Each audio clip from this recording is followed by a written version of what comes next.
Kaisar Sihir, Magic Emperor bab 557 sampai dengan 557 kembali ke kantor perburuhan.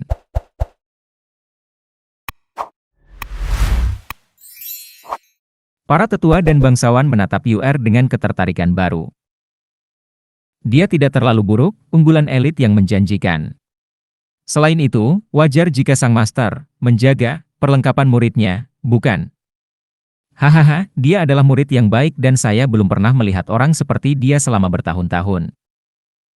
Karena tidak ada yang menginginkannya, aku akan membawanya. Seorang lelaki tua beruban menatap UR. Atau apakah itu barangnya? Siapa tahu. Namun kemudian sebuah suara menyeramkan berteriak, Elder Yang, jangan memonopoli segalanya. Menurutku gadis itu cukup menyenangkan, dia akan berada di bawahku. Heh, penatua Gu, kamu pasti sedang bermimpi. Aku tertarik padanya dan sekarang kamu ingin membawanya pergi dariku? Penatua yang memelototi penyusup itu. Penampilannya yang serakah memperingatkannya. Berdirilah sebelum kamu melukai dirimu sendiri. Tapi penatua Gu hanya mendengus. Lalu terdengar suara lain, begitu ya, kalian berdua berada di dunia kecilmu sendiri, mengira dia milikmu. Heh, Wang tua yang tidak tahu malu, kamu mendapat bagianmu tahun lalu dan tidak melihatku memperebutkannya, bukan? Sekarang setelah saya akhirnya menemukan benih yang bagus, kamu ingin mengambilnya. Penatua yang tidak akan memilikinya, tidak. Penatua Gu menimpali, ya, kamu selalu mendapatkan murid terbanyak dan masih kembali lagi untuk mendapatkan lebih banyak? Kembalilah ke rumahmu yang nyaman dan jangan ikut campur urusan kami. Haha, sekarang kalian berdua datang mencariku? Tidak ada kesempatan. Aku punya begitu banyak murid karena kalian berdua membuang mereka. Tidak peduli apa, dia harus menjadi milikku. Penatua Wang meraung. Keduanya bertengkar dan ketika hal-hal lama menumpuk, perkelahian meningkat. Persaingan kini kacau balau, teriakan dan perkelahian di mana-mana. Para murid terdiam. Para tetua dan bangsawan yang mereka lihat berwajah batu dan berjuang demi rasa hormat kini saling memukul. Semua untuk satu murid kecil. Mereka tercengang dan juga iri pada UR. Dia hanyalah murid luar dan hanya karena kemenangan yang sangat kecil dia menarik perhatian semua orang dan mereka memperebutkannya. Sementara Yuling dipenuhi dengan kegembiraan untuk adiknya. Xie Weiwei mencibir kemarahan mereka dan memperhatikan tetua Si. Orang ini pasti berpikir gadis itu telah diasuh dengan sangat hati-hati selama bertahun-tahun, pion untuk menumpas murid dalam. Dan dia pasti berencana untuk melemparkannya ke sekte dalam dan membawanya pergi dari kendaliku supaya dia kehilangan nilainya. Lucunya, dia bukan milikku tapi milik Zuofen. Bawa dia sekuat tenaga, Zuofen pasti akan membesarkan satu lagi di kantor tenaga kerja. Pemimpin sekte ini tidak khawatir sama sekali.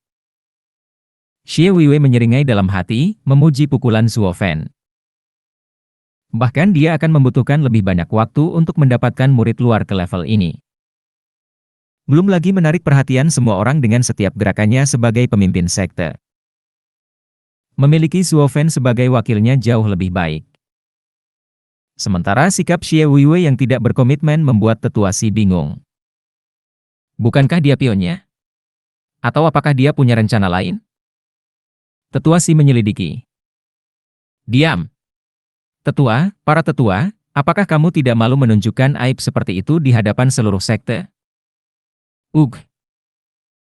Orang-orang tua itu membeku di tengah ayunan, memandang Xie Weiwei dan tetua Si dengan tatapan malu-malu dan wajah merah.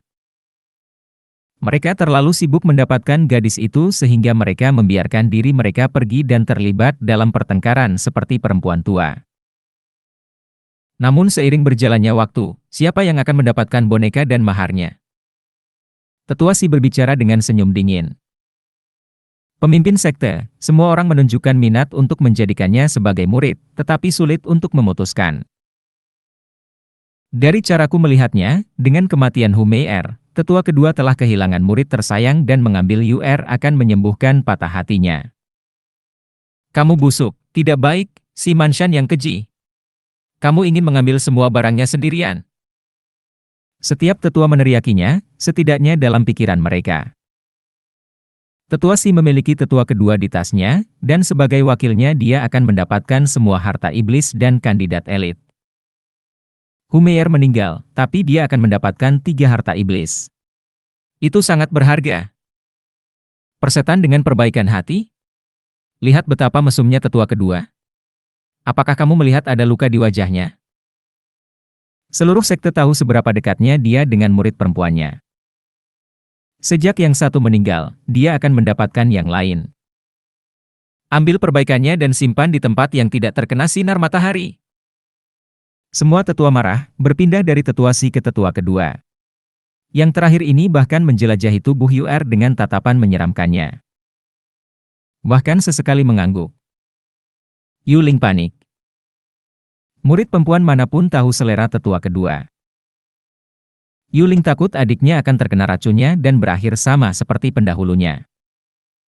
Anda salah, tetua Si. Seorang pria parubaya berbaju putih tersenyum. Dalam kompetisi sekte dalam, tidak ada dendam. Begitu Anda menginjak ring, emosi tidak memiliki tempat, hidup dan mati ditentukan begitu saja. Kami adalah orang yang lebih tua dan terhormat, sudah terbiasa dengan nasib murid-murid kami, jadi bagaimana kami dapat merawat mereka? Selera menyimpang dari tetua kedua telah berlangsung selama berabad-abad, namun kebetulan hari ini dia telah berubah. Tetua Si, membiarkan dia memiliki boneka ini merupakan penghinaan bagi kita semua. Tetua Si menyipitkan mata. Tetua kedua melotot. Pria itu mengabaikannya dan terkekeh, sementara muridku, Yuling, adalah saudara perempuannya. Dengan membuat mereka bekerja sama, masa depan mereka tidak akan terbatas, mencapai kejayaan dalam pertemuan naga ganda. Tetua Bai, apakah kamu memperebutkan saya demi seorang murid? Mata elang tetua kedua balas menatap. Tetua Bai melambaikan tangannya. Bisakah kamu bertarung? Saya hanya peduli tentang masa depan sekte dan berbicara fakta. Para suster akan saling membantu dan dengan demikian, sekte tersebut. Kenapa kamu? Tetua kedua marah. Tetua Si berkata, Tetua Bai, Anda adalah seorang tetua namun Anda akan melawan seorang yang lebih tua? Hihihi, maksudmu aku tidak bisa. Tetua Si, bukankah Anda selalu melakukannya? Ini adalah ejekan telanjang. Semua orang melihat seorang lansia kurus berjubah polos mengolok-olok Tetua Si. Tetua Si mendengus, Tetua Ki, Anda juga. Tentu saja, adalah tanggung jawab saya untuk menjaga masa depan murid-murid kita. Tetua Ki membusungkan dadanya dan membuat Tetua Si kesal.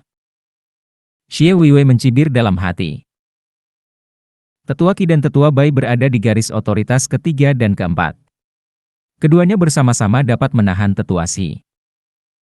Mereka semua tidak peduli satu sama lain, sampai sekarang. Sejak Tetua Si dan Tetua Agung bersekutu, mereka menganggap semua orang di bawah mereka, mengambil apa yang mereka suka dan menjadikan murid-murid mereka menjadi elit. Sambil menghilangkan semua rintangan dan pada gilirannya menghadapi sisi buruk kedua tetua ini. Murid-murid mereka, Kuilang dan Yuling, diturunkan pangkatnya menjadi buruh. Tapi karena Guihu selalu berkelahi dengan murid-murid lain dan membunuh mereka, mereka tahu keduanya mengejar bagian mereka. Karena tidak punya pilihan lain, mereka menggunakan penghargaan kedua murid mereka di kantor tenaga kerja untuk mendapatkan mereka kembali. Tetua Si selalu mendorong mundur Tetua Ki dan Tetua Bai. Tapi sekarang akhirnya, seseorang melawan serakah ini. Xie Weiwei menyeringai, cukup pertengkaran. Saya tahu semua orang menginginkan bakat untuk dikembangkan, tetapi apakah kalian pernah berpikir untuk bertanya kepada orang itu sendiri? Menyia-nyiakan bakat seperti dia akan merusak sekte. Semua orang mengangguk dan menoleh ke Yu'er, siapa yang diinginkan untuk menjadi tuannya.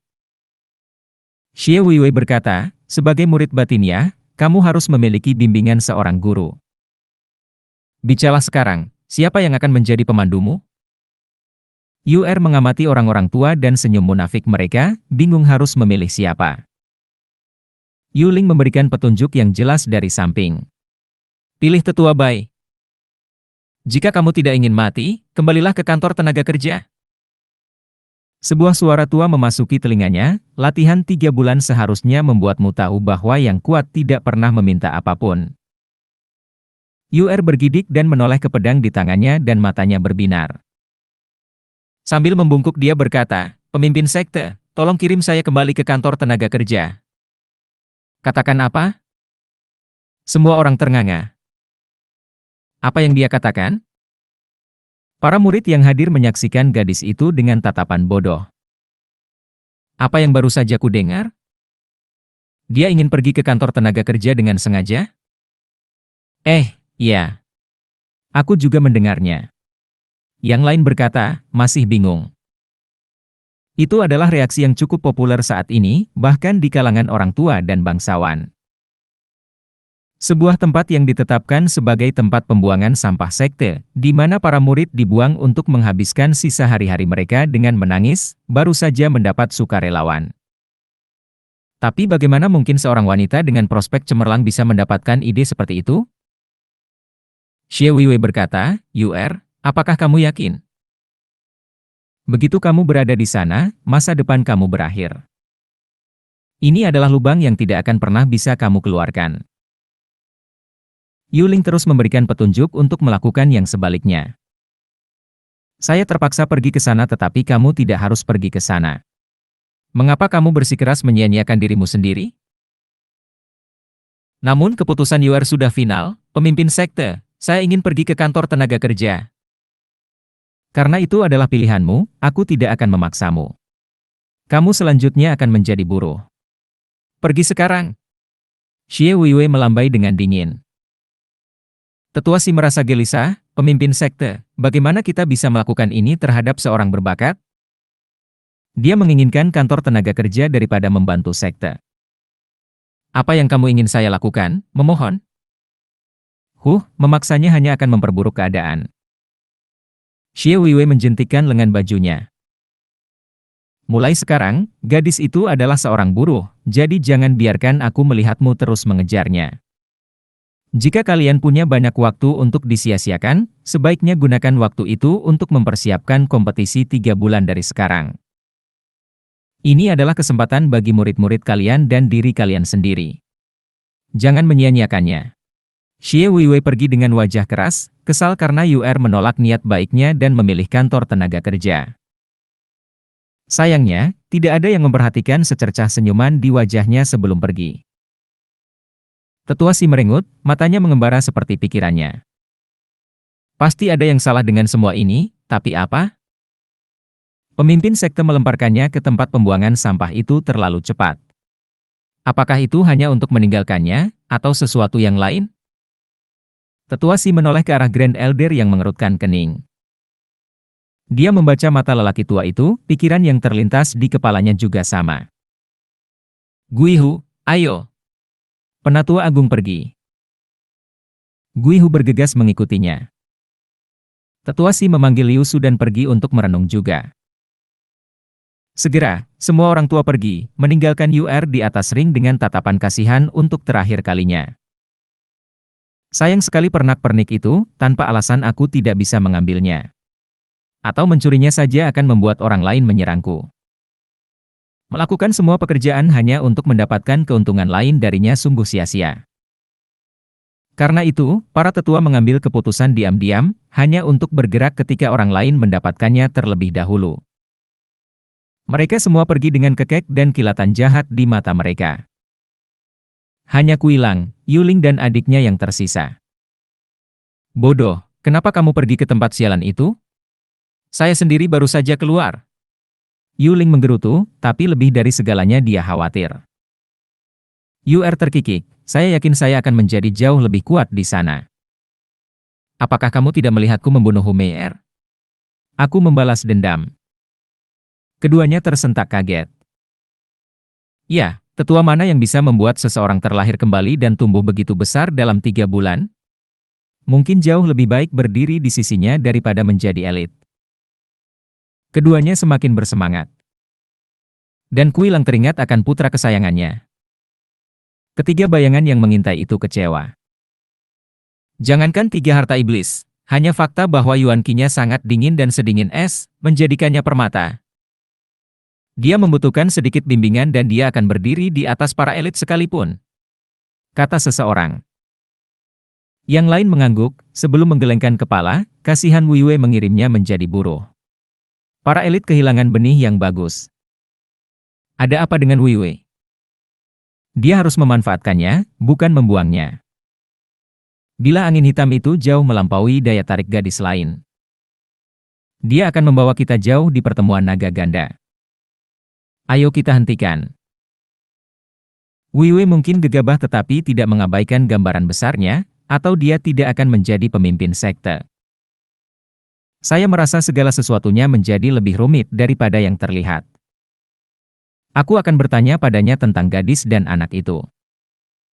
Tidak peduli apa, anak itu harus menjadi elit. Yang lain mengangguk dan bayangan itu terbang menjauh. Sementara itu, Zuo Fen baru saja kembali ke kantor perburuhan, rumah kumuh itu membuatnya sedih. Hahaha, aku pasti dilahirkan untuk bekerja di bawah orang lain. Zuo Fen terkekeh, berjalan menuju pintu dan berteriak, apakah Penatua Yuan ada di sini? Saya kembali. Pintu berderit terbuka dan wajah rendah hati Penatua Yuan terlihat. Hihihi, pengurus rumah tangga Zuo, bukankah kamu seharusnya tidak pernah keluar dari kuburan? Keduanya membuat saya tinggal di sana selama sebulan, tetapi saya mengambil 3 bulan. Tidak bisakah aku keluar sekarang? Zuo Fen menyeringai. Penatua Yuan memutar matanya. Tolong, mereka berdua secara praktis memujamu. Saya mungkin memiliki kultivasi yang rendah, tetapi saya masih memperhatikan tulang-tulang tua ini. Karena kamu lebih kuat dan mereka berdua kembali ke sekte dalam, itu menjadikanmu keju besar di sini. Oh tidak, aku mengikuti iramaku sendiri. Penatua Yuan, Andalah yang bertanggung jawab, sebaiknya Anda yang menangani kantor tenaga kerja. Tetapi jika kamu menghadapi masa-masa sulit, aku hanya bisa membantu, hahaha. Zuo Fen mengangkat alisnya. Penatua Yuan mengangguk, terima kasih, Steward Zuo, karena telah menjadi batu karang saya. Sekarang saya akhirnya bisa mendapatkan rasa hormat yang layak diterima oleh tubuh tua ini. Penatua Yuan menjulurkan dadanya dan memasang ekspresi penuh semangat. Namun dengan perawakannya yang pendek, terlihat lucu. Penatua Yuan menggaruk kepalanya dan terkekeh bersama Zuo Fen. Keduanya bertingkah seperti teman lama, seolah-olah mereka tidak pernah sedekat ini. Ini adalah yang pertama bagi Zuo Fen. Oh, dia punya banyak pria setia, Li Jingqian dan pasangan yang berkuasa. Tapi itu didasarkan pada pangkat, sementara perbedaan mentalitas memastikan tidak ada titik temu, tidak ada yang perlu dibicarakan. Saat bersama Penatua Yuan, dia tidak pernah merasa lebih bebas. Dia juga mendapat manfaat dari pembicaraan mereka. Jadi meskipun lelaki tua itu lemah, dia memiliki hati yang luas, sehingga membuat Zuo Fen dihormati. Baginya, Penatua Yuan setara dengannya. Steward Zuo, kudengar kamu melatih Yuer selama 3 bulan untuk menghadapi Hu Meier. Penatua Yuan menambahkan. Zuo Fen mengangguk. Ya, dan seharusnya tidak ada masalah. Kenapa kamu begitu riang saat mereka bertarung? Bukankah kamu seharusnya menonton pertarungan itu? Penatua Yuan bertanya. Zuo Fen tersenyum, wah, saat kemenangannya sudah jelas. Jujur saja, aku sudah berusaha keras untuk mendapatkan gadis itu. Zuo Fen menunjuk dan nyala api biru muncul. Mata Elder Yuan melebar, apa? Saya seorang alkemis dan dalam perjalanan saya menemukan nyala api ini. Zuo Fen membocorkan rahasianya, api ini melindungi jiwa dan juga dapat membahayakannya. Saya menggunakannya untuk menyempurnakan replika Soul Beat, Azur Beat. Dengan api di dalamnya, serangan jiwa Hu Mei malah akan menggigitnya. Api biru di dalamnya tidak kuat tapi cukup. Penatua Yuan mengedipkan mata pada api biru karena terkejut. Nyala api itu tampaknya tidak terlalu jinak, tapi dia merasakan kekuatannya yang mentah dan merusak. Steward Zuo, kamu bisa membuat senjata spiritual kelas 9. Hahaha, bukan itu saja. Aku memberinya sepotong baju besi dan senjata juga, harta iblis kelas 8, armor pengunci naga, dan pedang bulan gelap kelas 8. Jadi, beritahu saya apakah dia akan menang atau tidak. Kegagalan bahkan sekarang akan membuktikan bahwa dia harus mati. Zuo Fen mengangkat alisnya dengan puas. Meskipun Penatua Yuan terlalu kehilangan kata-kata karena kekayaan yang dia berikan.